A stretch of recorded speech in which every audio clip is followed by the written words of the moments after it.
Hi, everyone, and welcome to the special simulcast, the Neil Haley Show and the Reignstorm radio show with our host, Michael Aguas. And we're part two with our guest, Tomer, today, Michael, and I'm excited. What I learned about premium finance on the last podcast.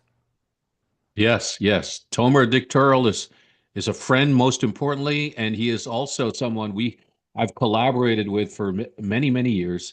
He is the founder of Crossfield Strategic Partners.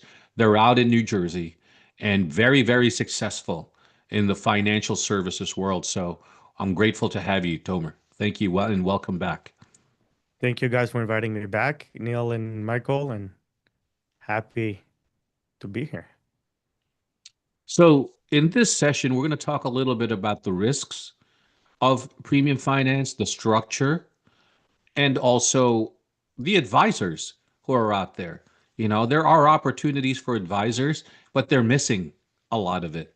And we'll talk a little bit about that. But when it comes to premium finance, in the last session, you talked a little bit about unrealistic interest rates. Interest rates matter. Talk to our audience about what happens if the interest rates start climbing and how that affects this whole transaction and the strategy. Super. So the most sensitive things in premium finance design is the cost of the money, because banks usually evaluate it. It's on monthly, quarterly, or yearly basis. So as money gets more expensive, your out of pocket goes up. Now, in some designs, we fix it and we kind of say we take the amount we expect over 5 years and we spread it to eliminate that risk.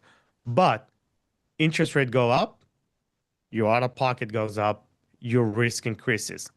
Very, very important to set realistic expectation. Yes, we have years the money costs 1 and 2%, but it's not realistic to expect the cost of money to be 2% over 15 and 20 years. Premium finance transactions are measured in 15 and 20 years increments. It's not a short-term solution. You're planning it for retirement, for estate taxes, for buy-sell agreement. Those are long-term horizon. If you don't have your 10, 15-year patient, premium finance is not for you. There's other solution. But tiny bit of change of interest rate has a huge effect on it. As interest rate, like crediting rate, grow tax-free, interest rate can be a snowball. So you have to be mindful. Starting it at high interest rate, like today, is actually a good thing, because you want the earlier years of the policy, when the policy is small, to be at 6%. And as the loan gets bigger and bigger, interest rate is going to come down. Historically, over the last 20 years, you're looking at interest rate in the mid threes. Okay? Today, we illustrate to our client that they borrow at 6.5%, but realistically, you're borrowing at 5.5%. So far, call it between a spread of 100 or 200 basis point, you're looking at 4.5 to 5.5% today. Expected to go down, but we always keep the cost of money high in our projections so we can outperform what we show our clients. Okay. Now, Interest rate so when yeah. you talked about financing through cash value life insurance, you said you can't borrow from this money, this 15 to 20 years thing, like some people do with value life insurance, the business. So you can, if you design it the right way. So one is you need your bank to allow it, right? Because the bank has a collateral assignment. We talked about comparing it to real estate. When you borrow for your home, you assign your home as a collateral to the bank, so the bank is secure. Over here, we're assigning the cash surrender value to the bank, so the bank is fully secured. And cash surrender value is a tier one capital. It's the same as cash in the bank. Bank actually love premium finance more than real estate because it's the safest loan for them. But you cannot double dip. You cannot borrow the bank money and then take the money from the cash value. So the bank will allow you to tap into the cash value in excess of what you owe them. So if you have $1 million loan and a $2 million in the cash value, we can access the rest of the money, the $1 million. That's Let's good talk. compared to other money tied up somewhere else. Yeah. Let's talk about the other big factor. There are several, but let's talk about the policy performance. What happens if the policy underperforms projections? And how So do you plan for that? the whole idea behind premium finance is that we need this arbitrage in there, right? Nobody likes to talk about the arbitrage, but you borrow money to generate higher return on it. Again, we said historically, uh, you borrow money 3.5%, and your S&P 500 with a floor and a cap will give you 7.5%, right? Different insurance companies, different product, different caps, different floor, but you need that 75 basis point spread in order for this thing to be successful. Now, if you look at all the way to the creation of the S&P 500 in 1951, in every 15 or 20-year windows, as we said, it's a 15 and 20-year window solution, there's always that 1% spread between those two. So historically, you should be good. However, you cannot time what and where, right? So if you have a couple of bad years early on, you'll have collateral call. If you have 3 negative years in 5 years, you might have a collateral call. That's where premium finance is only for those who can afford it. Now, we never had 4 negative years in the history, but again, everything can happen. We like to stress test our policy all the way to the Great Depression days. So we mimic the historical, the high interest rate of the 80s, uh, the 3 negative years from 2000 to 2003, the World War II crash. We mimic and we simulate all those things to stress test the policies. That's why I sleep good at night when I sell my clients premium financing. Uh, you need to have that arbitrage. As you said, Michael, not all insurance companies and not all indexes created the same. So there are certain indexes that we're not going to name them that have not performed well. Insurance companies have promised a lot and it always says non-guaranteed, but they haven't lived to the expectation. The biggest criticism of IUL is that insurance companies move the cap.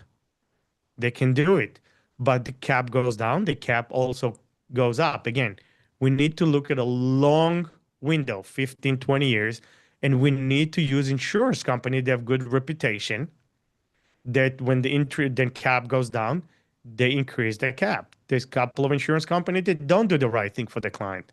There's certain indexes that are not good, and you need to monitor it every year. It's not a sell it and forget. It's not a term insurance. You sold it now and you come back 15 years and you try to convert it for your client. You need to review it every year with your client, and we do it every year. We look at how's the index doing. Should we switch index? What do we do? Can we blend it? We can do a lot of things with indexes. On top of it, do we switch bank? Part of the service that I do, and as far as I know, I'm one of very few in the country that do it, I will refinance my client at no cost.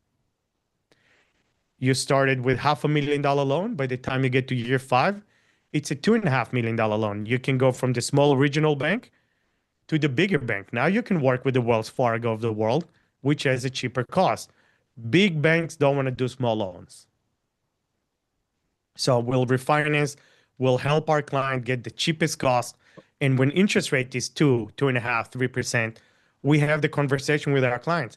Maybe it's the right time to lock interest rate now. Let's lock you for the next 5 years. We had those conversations. Some client says, oh, interest rates will be 2% forever. When interest rate went from 2 to 7, they regret not locking it. Reality check. Yeah. So we do the evaluation every year with our client. And that's why, Michael, when you look at the hundreds of policies I've been involved with, other than the one policy, they're all on the book. And the one policy was not because it didn't perform or the money got too expensive. It was like a personal situation between the client and his agent. We even the ones we now went through a couple of divorces and people losing money and lawsuit. We find a way to help our client keep the policies in the book. IUL is extremely flexible. We can skip years of sending payments. We can reduce death benefit. As long as the client is honest with us and tell us what to do, we will help him keep the policy in the book and maintain it. It's when they don't communicate, we have no way of knowing. That's why I insist every year meeting the client for a review.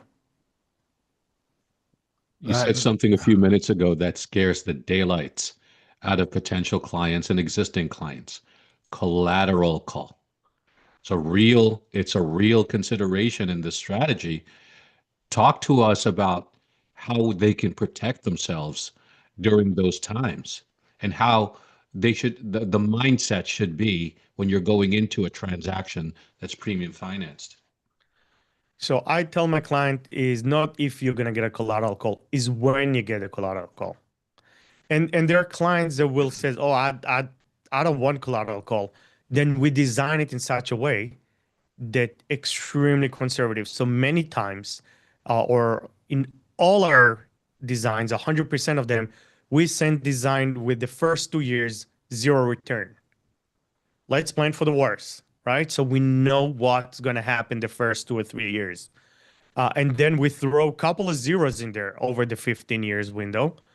And we explain to the client what can be used as collateral. That's probably the most important things because it's not always, oh, you got to pay more. You don't have to pay more. You just got to satisfy the bank so they know they're 100% secured. So we can use stock portfolio. You don't need to sell your stocks. You can keep trading whatever you want. You just give an assignment. We can use letter of credits. We recently have a large medical practice. I asked them and they wanted more insurance. And I explained to him, says, oh, I want to pay less. I said, we need to use collateral. And he has $17 million in account receivable. Oh, I can get you, use your account receivable as collateral. If you're a farmer, I can use your land as collateral. We can use many, many different kind of things as collateral. Your annuities, your CDs.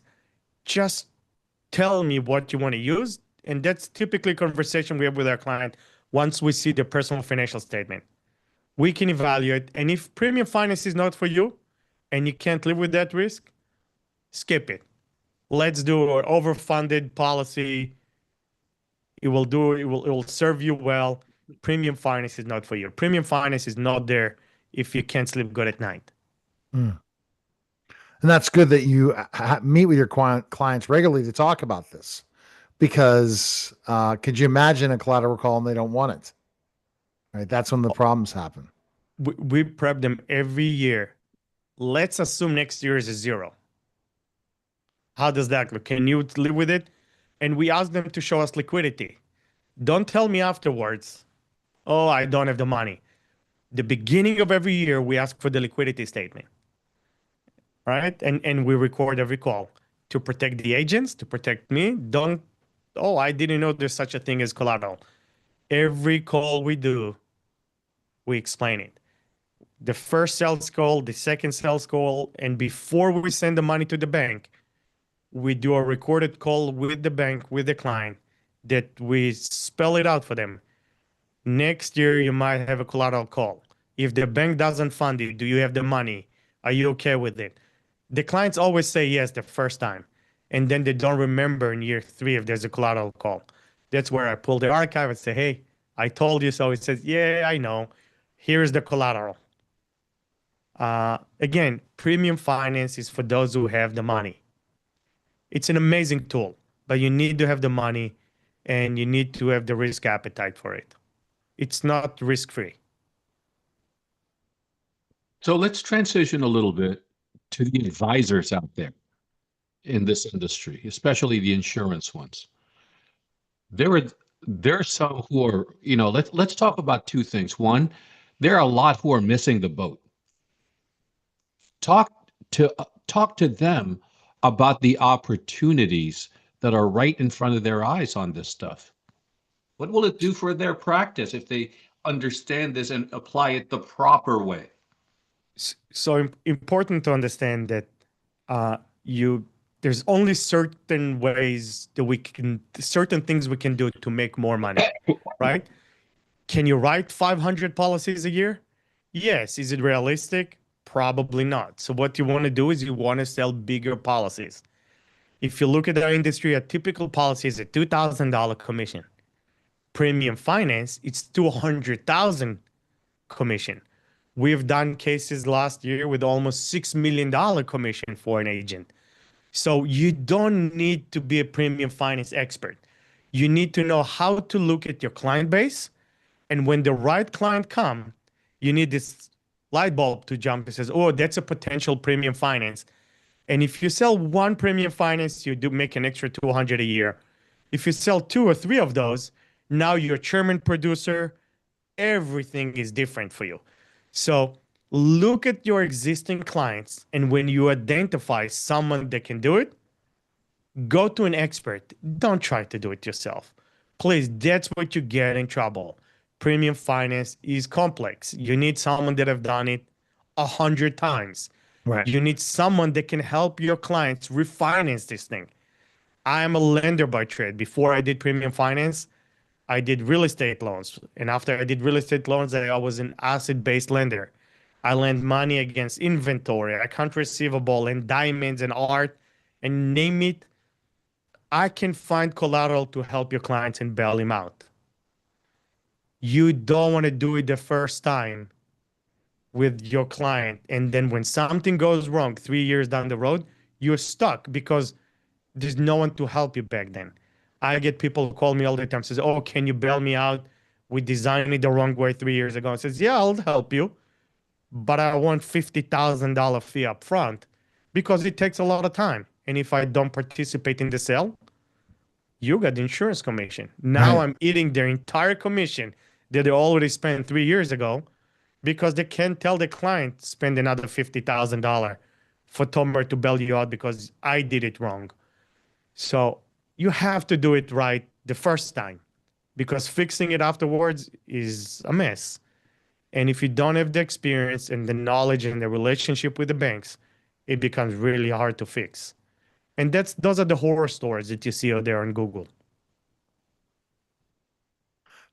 So what's interesting is this primary your niche? Is this what you guys do at Crossfield Strategic Partners? Is premium finance? That's all we do every day, all day. See, that's why anyone that could do this for their clients should go to the expert and partner with them. It sounds like. If you have something in your head, do you go to a family doctor or you go to the neurosurgeon?